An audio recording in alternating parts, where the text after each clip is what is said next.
Pale Fire, Canto 3.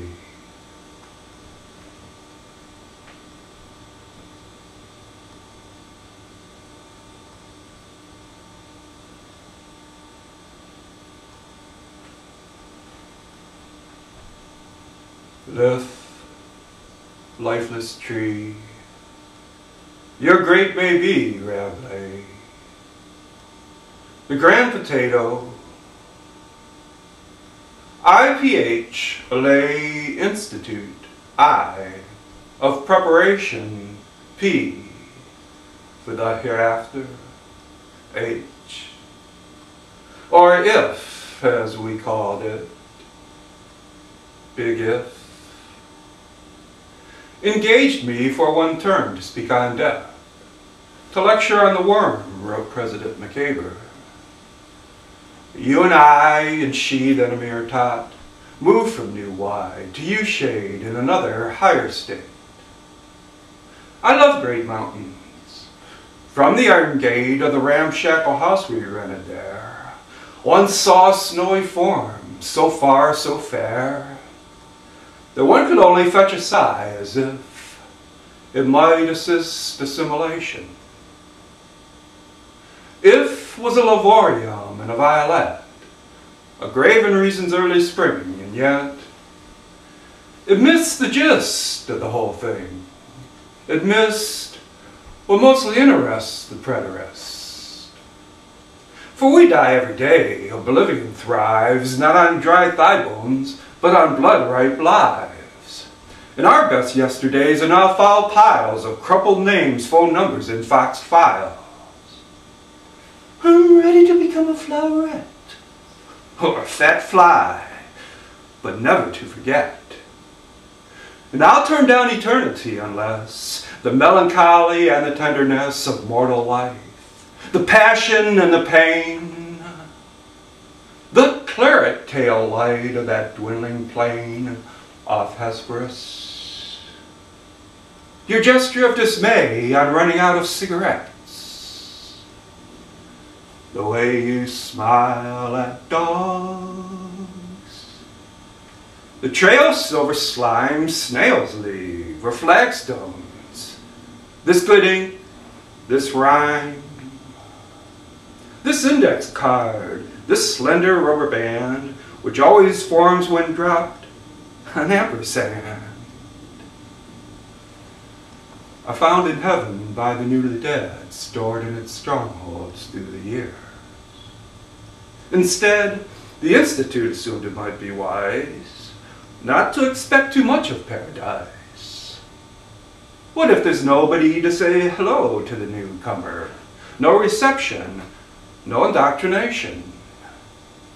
What if you are tossed into a boundless void, your bearings lost, your spirit stripped and utterly alone, your task unfinished, your despair unknown, your body just beginning to putresce, non-undressable in morning dress, your widow lying prone on a dim bed, herself a blur in your dissolving head. While snubbing gods, including the big G, if borrowed some peripheral debris from mystic visions, and it offered tips, the amber spectacles for life's eclipse. How not to panic when you're made a ghost? Side on slide, choose a smooth surd, and coast. Meet solid bodies and glazade right through, or let a person circulate through you. Hydrolocate in blackness with a gasp, terror the fair, an orbicle of jasp. How to keep sane in spiral types of space, precautions to be taken in the case of freak reincarnation. What to do on suddenly discovering that you are now a young and vulnerable toad, plump in the middle of a busy road, or a bear cub beneath a burning pine, or a bookmate in a revived divine. Time means succession, and succession change. Hence timelessness is bound to disarrange schedules of sentiment. We give advice to widower. He has been married twice. He meets his wives, both loving, both jealous of each other. Time means growth, and growth means nothing in Elysian life. Fondling a changeless child, the flax-haired wife grieves on the brink of a remembered pond, full of a dreamy sky. And also blind, but with a touch of tawny in the shade, feet up, knees clasped, on a stone balustrade. The other sits and raises a moist gaze toward the blue impenetrable haze. How to begin? Which first to kiss? What toy to give the babe? Does that small solemn boy know of the head-on crash which on a wild March night killed both the mother and the child? And she, the second love, with instep bare and ballerina black, why does she wear the earrings of the other's jewel case? And why does she avert her fierce young face? For as we know from dreams, it is so hard to speak to our dear dead. They disregard our apprehension, queasiness, and shame, the awful sense that they're not quite the same. And our school chum killed in a distant war is not surprised to see us at his door. And in a blend of jawniness and gloom, points at the puddles in his basement room. And who can teach the thoughts we should recall when morning finds us marching to the wall under the stage direction of some goon, political, some uniformed baboon? We'll think of matters only known to us. Empires of rhyme, Indies of calculus. Listen to distant cocks crow and discern upon the rough gray wall a rare wall fern. And while our royal hands are being tied, taunt our inferiors, cheerfully deride the dedicated imbeciles and spit into their eyes just for the fun of it. Nor can one help the exile of the old man dying in a motel with the loud fan revolving in the torrid prairie night. And from the outside, bits of colored light reaching his bed like dark hands from the past, offering gems. And death is coming fast. He suffocates and conjures into tongues, the nebulae dilating in his lungs. Orange, sheriff, that's all one can foresee. May one finds le grand néant. Maybe again one spirals from the tuber's eye. As you remarked the last time we went by the Institute, I really could not tell the difference between this place and hell. We heard cremationists guffaw and snort at Gradermans denouncing the retort as detrimental to the birth of waits. We all avoided criticizing faiths. The great Star Over Blue reviewed the role planets have played as landfalls of the soul. The fate of beasts was pondered. A Chinese descanted on the etiquette of teas with ancestors and how far to go. I tore apart the fantasies of Poe and dealt with childhood memories of strange nacreous gleams beyond the adult's range. Among our auditors were a young priest and an old communist, if could at least compete with churches and the party line. In later years, it started to decline. Buddhism took root. Medium smuggled in pale jellies and a floating mandolin. Fra Karamazov, mumbling his inept, all is allowed, into some classrooms crept. And to fulfill the fish wish of the womb, a school of Freudians headed for the tomb. That tasteless venture helped me in a way. I learned what to ignore in my survey of death's abyss. And when we lost our child, I knew there would be nothing. No self-styled spirit would touch a keyboard of dry wood to rap out her pet name. No phantom would rise gracefully to welcome you and me in the dark garden near the shagbark tree.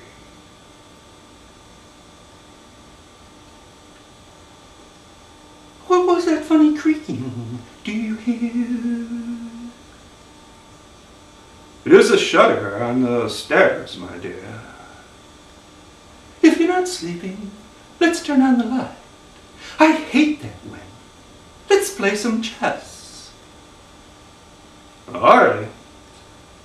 I'm sure it's not the shutter. They're a game. It is a tendril fingering the pane. What glided down the roof and made that thud? It is old winter tumbling in the mud. Now what shall I do? My night is spent. Who rides so late in the night and the wind? It is the rider's grief. It is the wild March wind. It is the father with his child. Later came minutes, hours, whole days at last, when she'd be absent from our thoughts. So fast in life the woolly caterpillar run. We went to Italy, sprawled in the sun on a white beach with other pink or brown Americans. Flew back to our small town. Found that my bunch of essays, The Untamed Seahorse, was universally acclaimed. It sold 300 copies in 1 year. Again school started, and on hillsides where wound distant roads, one saw the steady stream of car lights all returning to the dream of college education. You went on translating into French Marvell and Donne. It was a year of tempests. Hurricane Lolita swept from Florida to Maine. Mars glowed, Shaw's married. Gloomy Russians spied. Lang made your portrait. And one night, I died.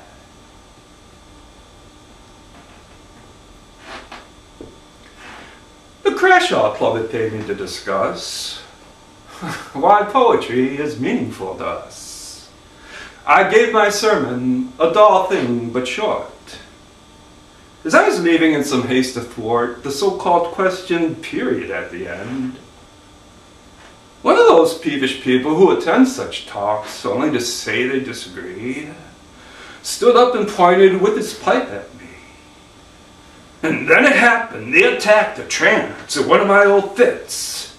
There sat by chance a doctor in the front row. At his feet, patly I fell. My heart had stopped to beat, it seems. And several moments passed before it heaved and went on trudging to a more conclusive destination. Give me now your full attention. I can't tell you how I knew, but I did know that I'd crossed the border. Everything I loved was lost. But no aorta could report regret. A son of rubber was convulsed and sapped. And blood-black nothingness began to spin.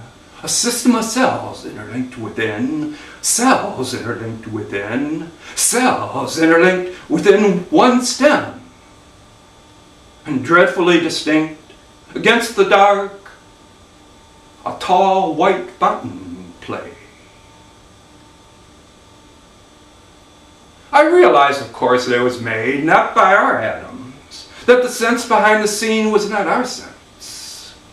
In life, the mind of any man is quick to recognize natural shams. And then before his eye, the reed becomes a bird, the knobby twig an inchworm, and the cobra head a big, wickedly folded moth. But in the case of my white fountain, what it did replace perceptually was something that I felt could be grasped only by whoever dwelt in the strange world where I was a mere stray. And presently I saw it melt away. Though still unconscious, I was back on earth. The tale I told provoked my doctor's mirth. He doubted very much that in the state he'd found me in, one could hallucinate, or dream in any sense. Later, perhaps, but not during the actual collapse. No, Mr. Shea. But, doctor, I was dead. Not quite. Just half a shade, he said. However, I demurred. In mind, I kept replaying the whole thing. Again, I stepped down from the platform and felt strange and hot, and saw the chap stand up and toppled not because a heckler pointed with a pipe, but probably because the time was ripe for just a bump and wobble on the part of a limp blimp. An old unstable heart. My vision reeked with truth. It had all the tone, the quiddity, and quaintness of its own. Reality it was. As time went on, its constant vertical and triumph shone. Often when troubled by the outer glare of street and strife, inward I turned, and there in the background of my soul it stood, Old Faithful, and its presence always would console me wonderfully. Then one day, I came across what seemed a twin display. It was a story in a magazine about a Mrs. Z whose heart had been rubbed back to life by a prompt surgeon's hand. She told her interviewer of the land beyond the veil. And the account contained a hymn of angels and a glint of stained windows, and some soft music and a choice of hymnal items, and her mother's voice. But at the end she mentioned a remote landscape, a hazy orchard, and I quote, "Beyond that orchard, through a kind of smoke, I glimpsed a tall white fountain and awoke." If on some nameless island Captain Schmidt sees a new animal and captures it, and if a little later Captain Smith brings back a skin, that island is no myth. Our fountain was a signpost and mark, objectively enduring in the dark, strong as a bone, substantial as a tooth, and almost vulgar in its robust truth. The article is by Jim Coates. The Jim forthwith I wrote, got her address from him, drove west 300 miles to talk to her, arrived, was met by an impassioned purr. Saw that blue hair, those freckled hands, that rapt, orchideous air, and knew that I was trapped. Who'd miss the opportunity to meet a poet so distinguished? It was sweet of me to come. I desperately tried to ask my questions. They were brushed aside. Perhaps some other time. The journalist still had her scribblings. I should not insist. She plied me with fruitcake, turning it all into an idiotic social call. "I can't believe," she said, "that it is you. I loved your poem in the blue review, that one about Mont Blanc. I have a niece who climbed the Matterhorn. The other piece I could not understand. I mean the sense, because, of course, the sound. But I'm so dense." She was. I might have persevered. I might have made her tell me more about the white fountain we both had seen. Beyond the veil. But if I thought I mentioned that detail, She'd pounce upon it as upon a divinity, a sacramental bond uniting Mr. and me. And then two souls would be brother and sister of tender incest. I think it's getting late. I also called on Kurtz. He was afraid he had mislaid his notes. His article from a steel file. It's accurate. I haven't changed her style. There's one misprint. Not that it matters much. Mountain, not fountain. The majestic touch.